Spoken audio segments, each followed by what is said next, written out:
Shalom, selamat pagi anak-anak semua. Kembali lagi bertemu bersama Miss. Hari ini kita akan melanjutkan pembelajaran untuk pendidikan agama Kristen dan budi pekerti. Sebelum itu, Miss mau mengingatkan pulpen, buku, dan Alkitabnya jangan lupa disediakan dan dipegang secara langsung. Baik, sebelum kita mulai pelajaran, kita berdoa bersama-sama, lipat tangannya dan tutup matanya. Kita bersatu dalam doa. Terima kasih Tuhan untuk pagi hari ini Engkau telah memberkati kami semua sehingga dapat bertemu dalam pembelajaran yang secara virtual. Tetapi kami tahu Tuhan yang selalu menyertai dan memberkati. Terima kasih Tuhan, berkatilah untuk anak-anak semua yang hari ini akan menerima materi. Biarlah materi yang diterima dapat diaplikasikan dan dapat dilakukan di dalam kehidupan anak-anak dengan sangat baik. Di dalam nama Tuhan Yesus kami berdoa dan mengucap syukur. Amin. Baik anak-anak, kita akan lanjut pelajaran kita. Di sini kita akan belajar tentang dengan tema Aku Mau Bertobat. Sebelumnya Miss ingin bertanya, mengapa kita harus bertobat? Nah, manusia harus bertobat karena Allah itu kudus. Manusia harus bertobat dikarenakan dosa adalah suatu kekejian. Manusia harus bertobat karena Allah membenci perbuatan dosa, namun Allah sangat mengasihi manusia. Jadi, kenapa kita harus bertobat? Karena yang pertama, Allah itu kudus. Yang kedua, dosa itu adalah kekejian. Yang ketiga, Allah membenci perbuatan dosa. Manusia mau bertobat artinya mengakui, kita menyesali perbuatan dosa yang telah kita perbuat. Oleh karena itu, manusia bertobat untuk berbalik kembali kepada Allah. Jadi kita mau bertobat. Jadi kita mau bertobat itu karena kita mengakui dan menyesali perbuatan dosa yang telah kita perbuat. Nah, di sini Miss akan melihat atau menceritakan, kita akan melihat cerita tentang tokoh Alkitab yang mau bertobat dan berubah. Nah, ini ada tokoh pertama, yaitu Zakheus, seorang pemungut cukai yang mengalami pertobatan, yang mana awalnya Zakheus itu adalah seorang yang bekerja sebagai pemungut cukai. Nah, karena pekerjaannya itu, Zakheus banyak dibenci dan tidak disukai oleh orang-orang.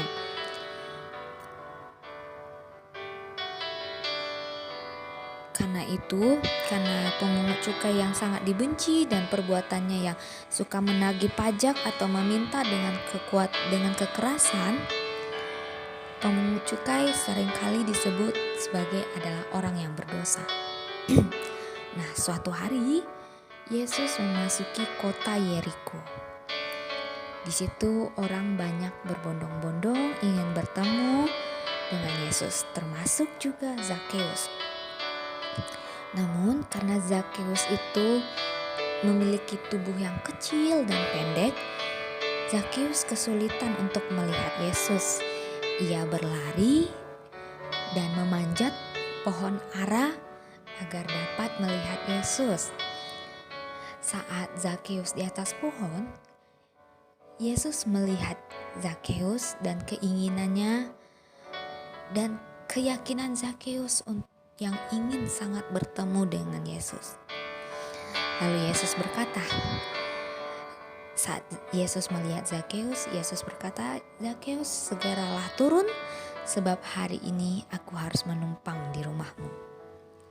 Mendengar perkataan itu, Zakheus langsung turun dan ia sangat senang dan menyambut Yesus di rumahnya. Di saat Yesus di rumah Zakheus, Zakheus mengakui segala kesalahannya di hadapan Yesus.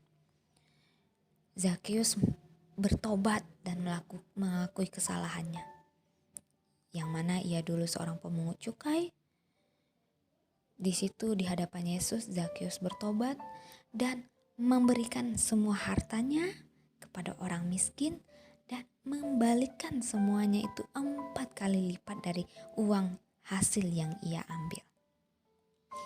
Dari Zakeus kita dapat belajar bagaimana Zakeus itu bertobat dan meninggalkan cara hidupnya yang lama.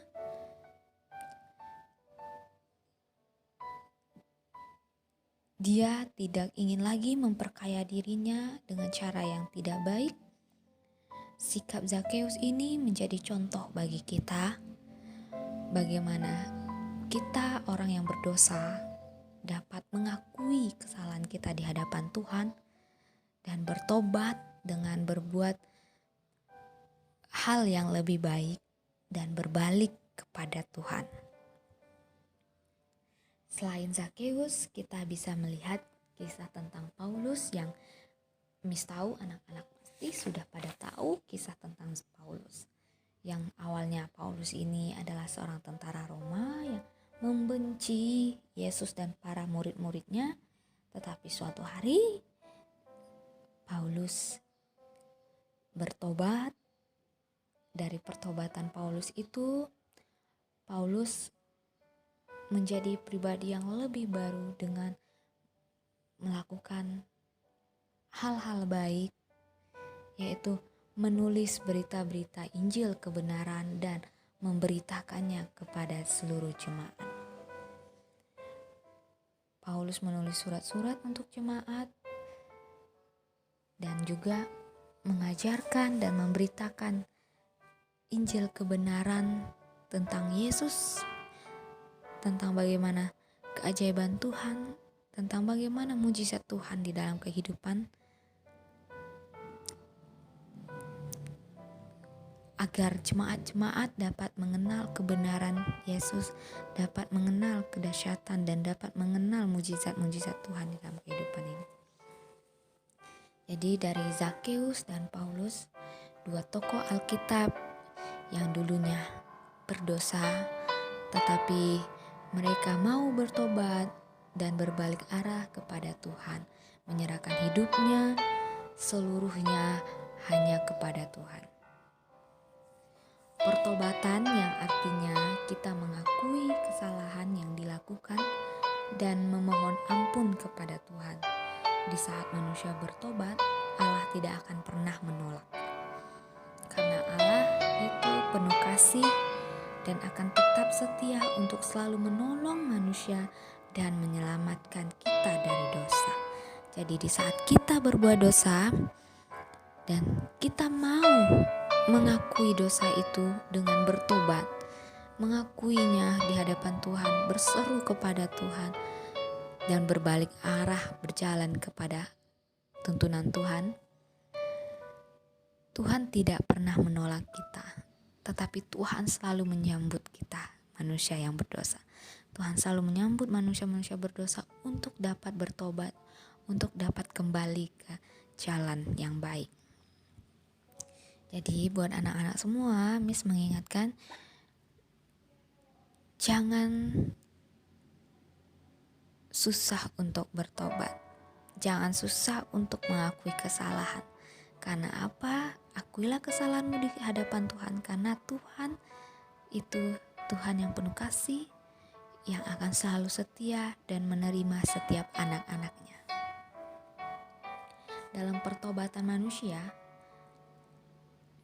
dalam pertobatan itu manusia akan selalu dibaharui oleh Allah, serta manusia akan dimampukan Tuhan untuk melawan keinginan daging atau keinginan yang melakukan perbuatan dosa. Jadi saat kita melakukan pertobatan, Tuhan akan membaharui hidup kita menjadi lebih baik dan Tuhan akan menolong kita untuk dapat melawan keinginan daging itu atau melawan dosa-dosa itu, perbuatan dosa. Orang yang telah mengalami pembaruan akan hidup dengan Allah. Ia akan menaati apapun kehendak Allah atas dirinya.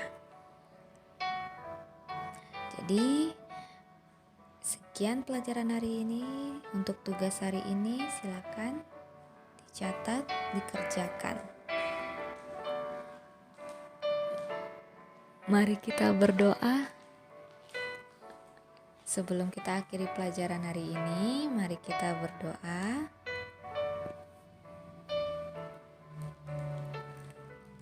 Kita satukan hati kita berdoa. Terima kasih Tuhan untuk pelajaran hari ini.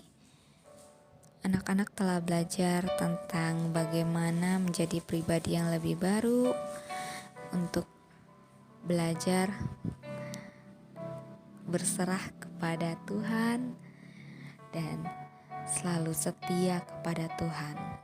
Ajari anak-anak semua Tuhan untuk tetap menjadi anak-anak Tuhan yang hebat. Di dalam nama Tuhan Yesus kami berdoa dan mengucap syukur. Amin. Oke, sampai bertemu minggu depan. Tuhan Yesus memberkati. Shalom.